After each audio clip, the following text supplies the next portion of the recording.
Assalamualaikum warahmatullahi wabarakatuh. Selamat pagi anak-anak, jumpa lagi bersama Bapak. Bapak di sini akan menjelaskan tentang materi berikutnya di simulasi digital. Pada minggu kali ini kita akan membahas tentang slide presentasi. Saat ini pertemuan ke-11.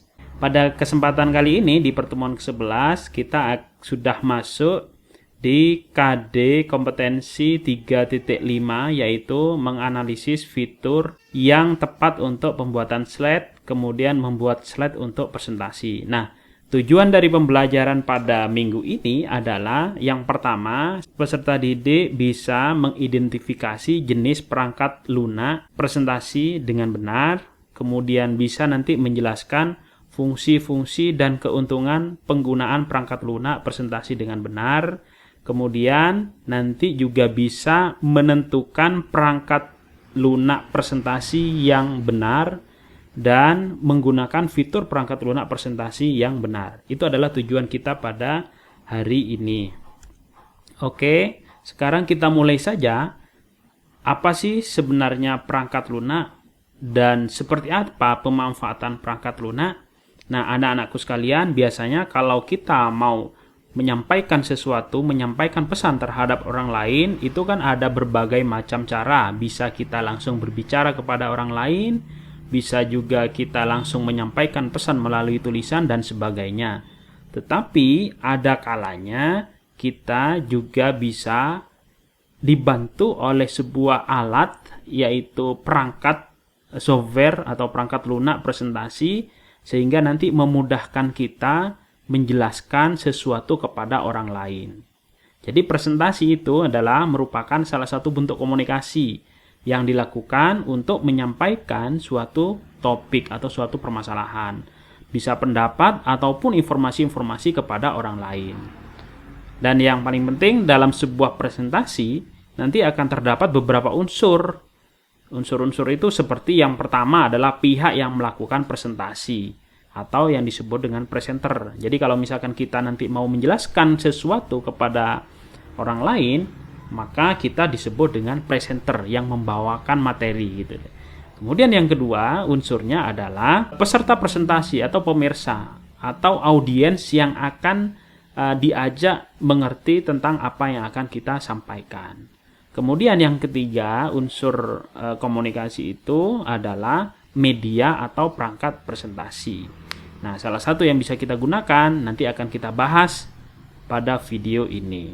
Nah, salah satu software atau aplikasi atau media yang bisa digunakan untuk membantu kita presentasi itu adalah PowerPoint. Ini adalah produk dari Microsoft ya.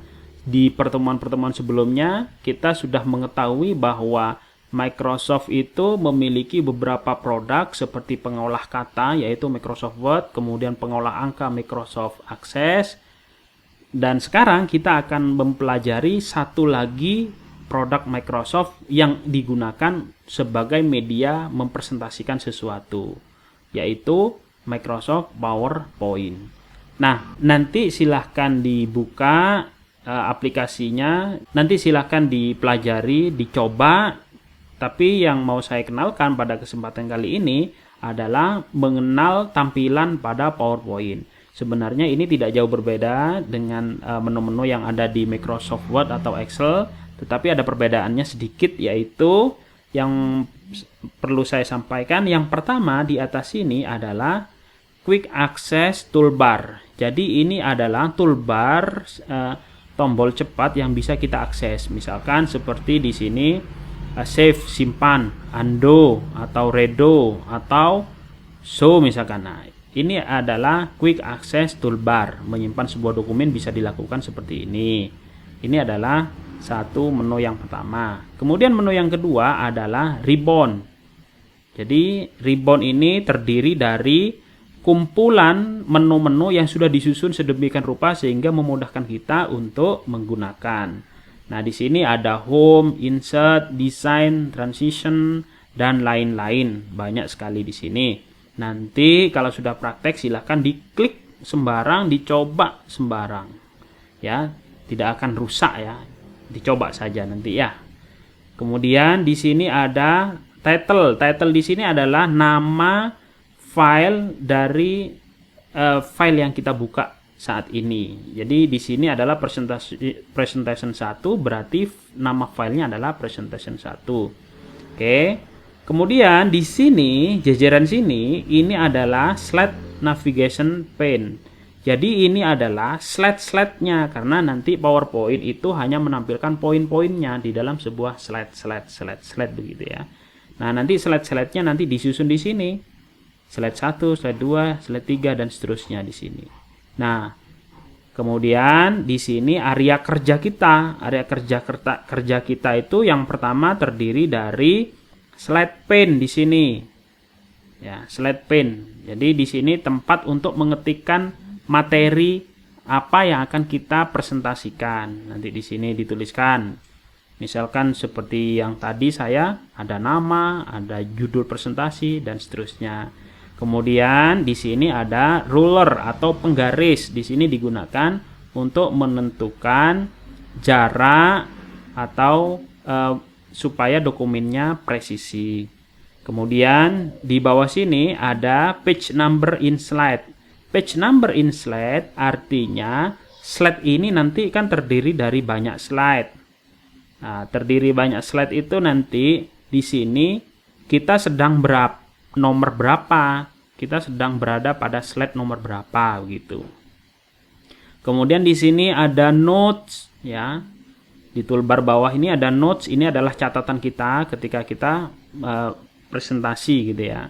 Kemudian ada komen, misalkan kita mau mengomentari sebuah slide. Slide ini isinya tentang ini gitu. Kita bisa mengomentarinya di sini. Kemudian ada normal view. Ini hanya tampilannya saja. Nanti silahkan dicoba saja. Oh, tampilan ini mode bacanya seperti ini gitu ya. Itu silahkan dicoba. Kemudian di sini ada slide sorter. Nah, di sini ada slide yang versi kecilnya untuk presentasi, itu bisa diklik di sini. Kemudian ada reading view, kemudian ada slideshow yang di sini digunakan untuk menjalankan aplikasi dalam mode show. Kemudian di sini ada untuk size toolbarnya, jadi bisa digeser ke kanan ke kiri kalau kita mau membesarkan.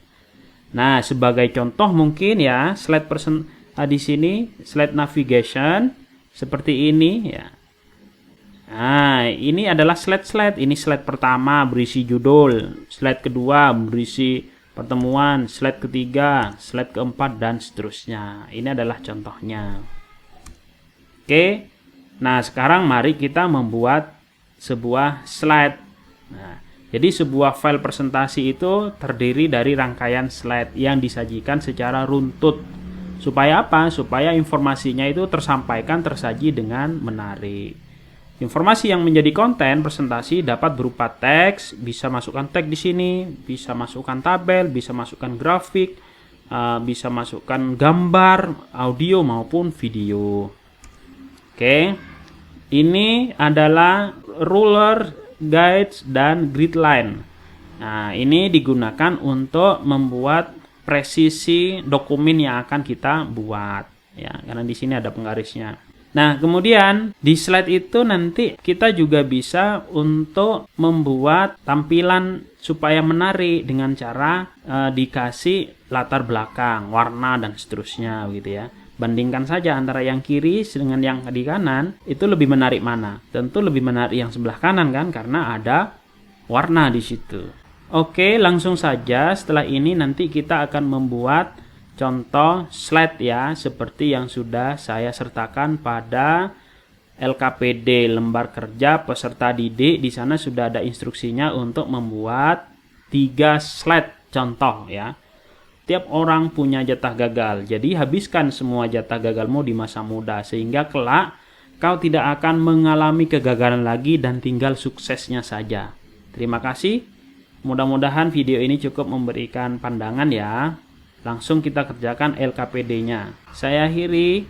Assalamualaikum warahmatullahi wabarakatuh.